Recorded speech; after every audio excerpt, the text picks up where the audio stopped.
राज्य कर्मचारी का दर्जा देकर समान कार्य, समान वेतन और अन्य सुविधाएं लागू की हैं।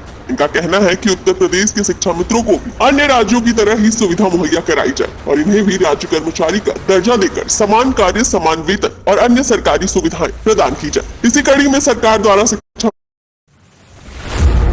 प्राथमिक माह पर कार्य करा रही है, पर अन्य राज्यों जैसे बिहार, उड़ीसा, राजस्थान, हिमाचल प्रदेश, मध्य प्रदेश, छत्तीसगढ़, झारखंड, उत्तराखंड राज्यों ने शिक्षा मित्रों को राज्य कर्मचारी का दर्जा देकर समान कार्य, समान वेतन और अन्य सुविधाएं लागू की हैं।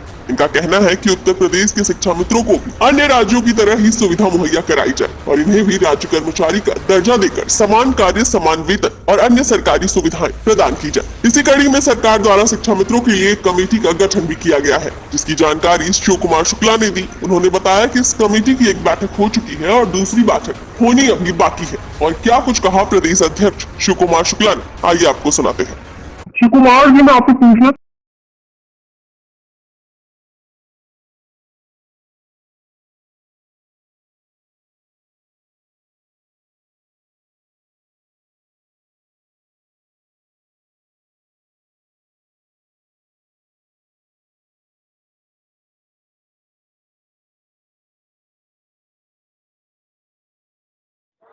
जो कमेटी सरकार शासन के द्वारा बनाई गई है जी, प्रमुख सचिव महोदय के निर्देशानुसार, वो कारगर के उसमें एक बैठक आधिकारिक रूप से उन लोगों ने आपस में किया। दूसरी बैठक की डेट 20 तारीख के बाद तय होनी है और 20 तारीख के बाद किसी भी दिन में बैठक होगी और उसमें जो मेरे द्वारा संगठन के द्वारा शिक्षा मित्रों की भावनाओं का सम्मान करते हुए अन्य प्रांतों का शासनादेश जो दिया गया है, मेरा पूरा प्रयास है कि शिक्षा मित्रों के अस्थायीकरण की व्यवस्था हो और उनको मूल रूप से आर्थिक रूप से मजबूत किया जाए और जो भी छोटी मोटी समस्याएं हैं वो उसमें प्रस्तावित करके माननीय मुख्यमंत्री को भेज करके उसका निष्पादन कराया जाए। तो इस पर मंथन चल रहा है, काफी कुछ ऊपर नीचे लोगों ने बातचीत करके तो कमेटी का डेट निर्धारण करने का बात हो गया है और उसमें अभी हम प्रयास है हमारा। कल भी मैं लखनऊ रहूंगा और निरंतर सरकार के शासन के प्रतिनिधियों से, माननीय प्रमुख सचिव से, डायरेक्टर से, डीजी से मेल मुलाकात का दौर हमारे संगठन के पदाधिकारियों का निरंतर जारी है।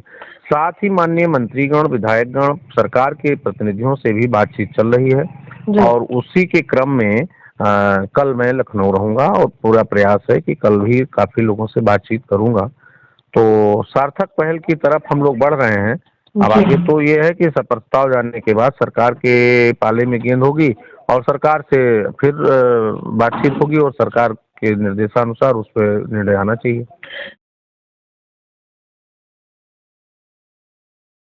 जी, आप लोग लगातार अपने हक और अधिकार की लड़ाई के लिए लड़ रहे हैं, तो क्या कुछ प्रमुख मांगे होंगी आपकी? क्या कुछ जो प्रमुख मांगे होंगी, क्या कुछ प्रमुख मांगे रखने वाले हैं आप? प्रमुख मांगे क्या? प्रमुख मांगे तो एक है, शिक्षा मित्र अस्थायी अध्यापक बना था, शिक्षा मित्र को पुनः अस्थायी अध्यापक बनाया जाए। उसके लिए जो नियमों में शिथिलीकरण करना हो, जो भी नियम कानून बनाने हो, वो सरकार को पावर है, शासन को पावर है। शासन और सरकार आपस में तालमेल बनाकर उसका रास्ता निकाल सकती है। जहाँ तक बात एनसीटी के मानक के अनुरूप की है, तो एनसीटी के मानक के अनुरूप मेरे पास 60,000 से अधिक लोग टेट पास लोग हैं। सभी पूरे प्रदेश का शिक्षा मित्र स्नातक है, पूरे प्रदेश का शिक्षा मित्र जो वर्षीय बीटीसी कर चुका है, तमाम लोग टेट परीक्षा पास हैं। जो 60,000 लोग वो पूरा मानक पूरा कर रहे हैं। जो हमारे साथी नहीं हैं उनके पास, सभी के पास 23 वर्षों का, 20-22 वर्षों का अनुभव है शिक्षण कार्य का और उस अनुभव को देखते हुए सरकार को प्राथमिकता देनी चाहिए और प्राथमिकता दे करके एक बेहतर रास्ता निकाल करके शिक्षा मित्रों को अस्थायीकरण होना चाहिए। ये हमारी प्रमुख मांग है। और यद्यप कोई भी समस्या है तो सामान्य कार्य समान वेतन लागू होना चाहिए या कोई भी समस्या, अब मतलब सरकार के पास बहुत से रास्ते हैं, उस रास्ते से शिक्षा मित्रों का हल निकलना चाहिए, अस्थायीकरण होना चाहिए, बेहतर मानदेय मतलब बेहतर वेतनमान होना चाहिए। और साथ ही जो छोटी मोटी समस्याएं, जैसे हमारे तमाम साथी अब आज की डेट में 80-80 किलोमीटर, 90-90 किलोमीटर जा करके शिक्षण कार्य कर रहे हैं। 10,000 में उनका गुजारा नहीं हो पा रहा है, वो पेट्रोल खर्च कर रहे हैं, उनको उनके मूल विद्यालय भेज दिया जाए। उसके लिए मैंने डीजी से अनुरोध किया था। 2018 में हम लोग का जो शासनादेश हुआ था, जिसके क्रम में लोग वापस नहीं होते, उसी को एक बार रिवीजन कर दीजिए तो वो मूल समस्या निष्पादित हो जाएगी। पूरे प्रदेश में 2000 ऐसी महिलाएं हैं जिनकी शादी अन्यत्र जिले में हो गई है। जब उनका चयन हुआ तो वो अनमैरिड थी, आज मैरिड हो गई हैं, उनके बच्चे हैं, उनका परिवार टूट रहा है। कोई मान लीजिए कि 2-2 जनपद क्रॉस करके शादियां हो गई हैं, शादी तो कहीं एक गांव में होती नहीं, तो वो बहुत बड़ी समस्या है। ऐसी टोटल संख्या 1000-2000 रुपया है, 1000-2000 लोगों की है। तो वो बात भी हमने डीजी से भी किया था और प्रमुख सचिव साहब से। तमाम बातों पर हमारे प्रमुख सचिव साहब डॉक्टर MK सुंदरम साहब सहमत हैं और उन्होंने उसी बेव पर प्रस्ताव बनाने का प्रयास भी किया है। हमने जो शासनादेश दिया है उसमें राजस्थान 51,600 प्रमुखता से है, बिहार का है जहां राज्य कर्मचारी घोषित करते हुए तमाम फैसिलिटी देकर के मूल वेतनमान पर लोगों को कर दिए हैं। आपका वो देहरादून है जहां उत्तराखंड में सारे लोग परमानेंट हो गए हैं। छत्तीसगढ़ है, वहाँ आपका चंडीगढ़ है जहां 38,000 रुपया लोगों को मिल रहा है। तो तमाम शासनादेश भी हमने प्रदेश का दिया है कि उसका भी अनुसरण करते हुए सरकार कोई भी कदम उठाए जिससे शिक्षा मित्रों को आर्थिक रूप से, वैचारिक रूप से, मानसिक रूप से जो है शांति प्रदान हो और सहयोग प्रदान हो सरकार का, और वो अपने को तटस्थ महसूस करें, अस्थायीकरण हो जाए, जिससे उनको किसी भी भ्रम में न रह करके केवल और केवल शिक्षण कार्य करते हुए अपने दायित्वों का निर्वहन पूरे मनोयोग से किया जाता है। आपसे अपनी मांगों को लेकर लगातार आप लोग प्रयास कर रहे हैं, क्या कुछ कार्रवाई हुई है या नहीं हुई है या सिर्फ आश्वासन ही दिया गया है?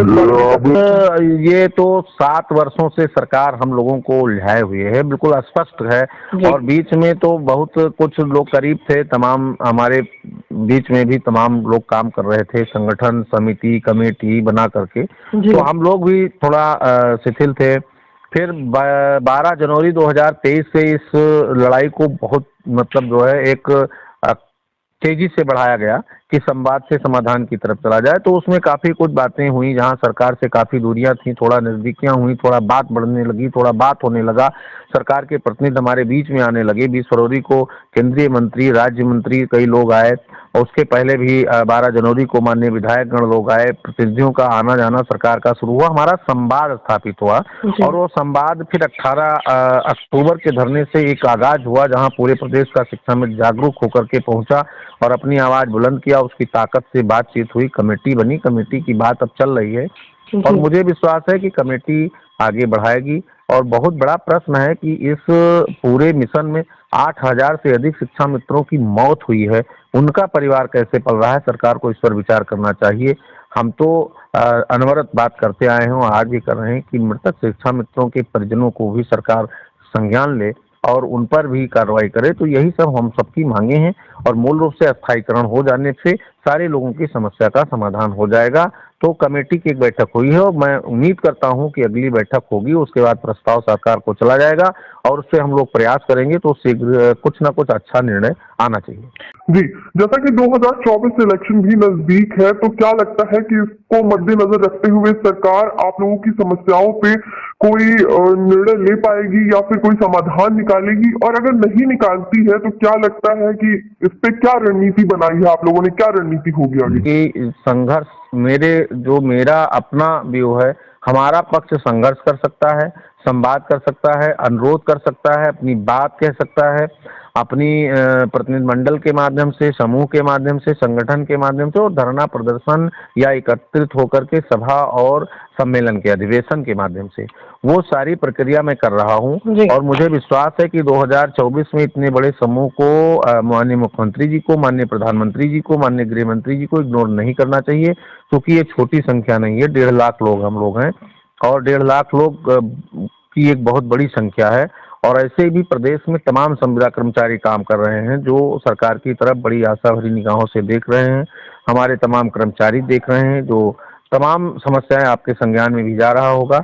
कर्मचारियों की बहुत अटूट समस्याएं हैं, उसमें शिक्षा मित्रों की बड़ी ही प्रबल समस्या है, अन्वेषक की समस्या है, रसोइया की समस्या है या अध्यापकों की समस्या है। इन सब पर सरकार को संज्ञान लेना चाहिए। और शिक्षा मित्र तो आपके यहाँ 23 वर्ष काम कर चुका है, इसलिए पूरी प्राथमिकता के आधार पर अस्थायी अध्यापक भी था। और 2017 में सुप्रीम कोर्ट ने कहा कि आप अपने स्तर से देखिए और इनको अवसर प्रदान करते हुए पुनः समायोजित करिए। तो उन सारी बातों का संज्ञान लेके सरकार को शिक्षा मित्रों के समस्याओं का बिल्कुल बहुत ही सरल तरीके से निस्तारण करके और शिक्षा मित्रों को सम्मान देने का काम करना चाहिए।